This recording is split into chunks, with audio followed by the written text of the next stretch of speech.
देखिए, इतिहास में ना कुछ नाम ऐसे होते हैं जो सिर्फ एक इंसान के नहीं रहते, वो एक पूरे दौर की पहचान बन जाते हैं। पाब्लो एस्कोबार एक ऐसा ही नाम है, पर यह कहानी सिर्फ एक ड्रग लॉर्ड की नहीं है। ये कहानी है इस बात की कि कैसे एक आदमी का बनाया हुआ क्रिमिनल एम्पायर एक पूरे देश की बुनियाद हिला सकता है और ऐसे जख्म दे सकता है जो दशकों तक, शायद सदियों तक नहीं भरते। 420 मिलियन डॉलर, सोचे जरा, ये एक हफ्ते की कमाई थी मेडलिन कार्टेल की। हर हफ्ते ये रकम इतनी ज्यादा है कि दिमाग में बिठाना भी मुश्किल है। और यही वो पैसा था जिसने एक क्रिमिनल गैंग को एक पैरेलल सरकार में बदल दिया। एक ऐसी ताकत जिसके पास देश को खरीदने और तोड़ने दोनों की क्षमता थी।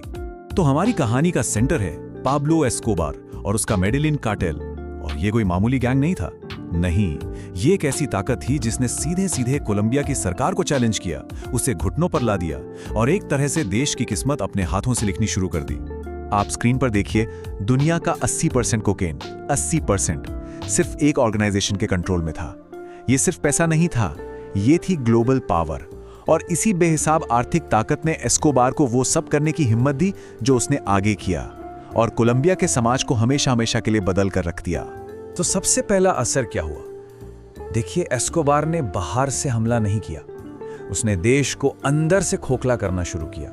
उसकी स्ट्रैटेजी बिल्कुल साफ थी। कोलंबिया के जो इंस्टीट्यूशंस हैं, पुलिस, अदालतें, सरकार, उसकी नींव को ही करप्ट कर दो, बर्बाद कर दो। और ये सब एक बहुत ही सिंपल लेकिन क्रूअर फॉर्मूला पर चलता था, प्लाटा ओ प्लोमो।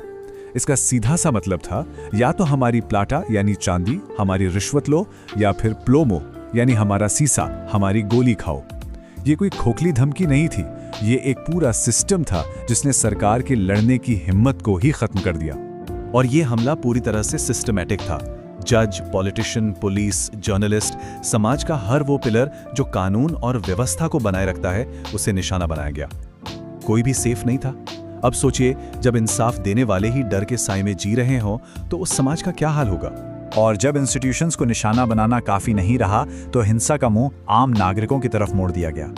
अब ये सिर्फ टारगेटेड किलिंग्स तक सीमित नहीं था, नहीं, ये कोलंबिया के लोगों के खिलाफ एक खुली जंग बन गया था, जिसका एक ही मकसद था, लोगों के मन से सुरक्षा की भावना को जड़ से उखाड़ फेंकना। हम एक ऐसे देश में रह रहे हैं जो खुद से ही जंग लड़ रहा है। ये शब्द किसी नेता या एक्सपर्ट के नहीं है, ये एक आम नागरिक के शब्द हैं। और ये उस समय के डर और अफरा तफरी के माहौल को पूरी तरह से बयान कर देते हैं। कल्पना कीजिए, जब सड़क पर निकलना अपनी जान को दांव पर लगाने जैसा हो जाए, तो उस देश में डर का माहौल कैसा रहा होगा। ये टाइमलाइन उस वहशीपन को दिखाती है, एक प्रेसिडेंशियल कैंडिडेट की हत्या, एक हवाई जहाज को बम से उड़ा देना जिसमें 100 से ज्यादा बेगुनाह लोग मारे गए, और बड़े बड़े शहरों में कार बम धमाकों की एक ना रुकने वाली लहर। इसका मकसद सिर्फ मारना नहीं था, बल्कि समाज में खौफ को उसकी चरम सीमा तक पहुंचाना था। और इस आतंक की इंसानी कीमत 4000 से ज्यादा। ये उन बेगुनाह नागरिकों की संख्या है जो इस नार्को टेररिज्म का शिकार बने। ये सिर्फ एक आंकड़ा नहीं है, ये 4000 से ज्यादा तबाह हुए परिवारों की कहानी है। लेकिन कहानी में एक और बहुत ही कॉम्प्लेक्स पहलू है। एक तरफ एस्कोबार एक खूंखार आतंकवादी था, तो दूसरी तरफ वो गरीबों के लिए एक मसीहा की इमेज बना रहा था, और ये उसकी सबसे शातिर चालों में से एक थी। ये विरोधाभास देखिए कितना साफ है। एक तरफ वो गरीबों के लिए घर बना रहा है, फुटबॉल ग्राउंड्स बना रहा है, दूसरी तरफ वो उन्हीं के परिवारों को अपनी हिंसा का शिकार बना रहा है। इस दोहरी छवि ने लोगों में कंफ्यूजन पैदा किया, उनकी वफादारी को बांट दिया, और इससे सरकार के लिए उसके खिलाफ एक्शन लेना और भी मुश्किल हो गया। साफ बात है, ये कोई दरियादिली नहीं थी, ये एक सोची समझी स्ट्रैटेजी थी।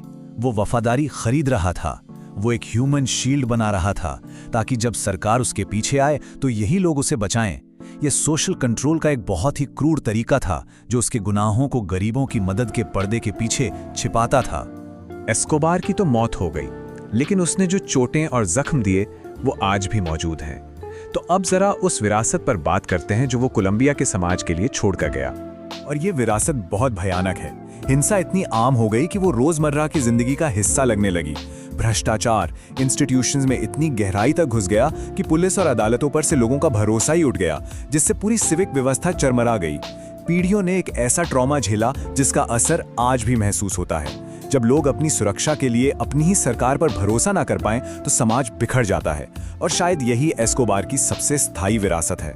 सिर्फ एक सरगना को खत्म कर देने से वो सिस्टम खत्म नहीं हो जाता जो उसने बनाया था। भ्रष्टाचार, हिंसा और अविश्वास का जो कल्चर उसने पैदा किया वो उसके जाने के बहुत बाद तक जिंदा रहा और कोलंबिया को सालों तक प्रभावित करता रहा। और ये सब हमें एक बहुत गहरे सवाल पर लाकर छोड़ देता है कि जब किसी समाज की बुनियाद ही करप्शन और आतंक से टूटकर बिखर जाए तो उसे असल में फिर से बनाने के लिए क्या लगता है? वो भरोसा दोबारा कैसे कायम किया जाता है और उन जख्मों को कैसे भरा जाता है जो आंखों से दिखाई नहीं देते?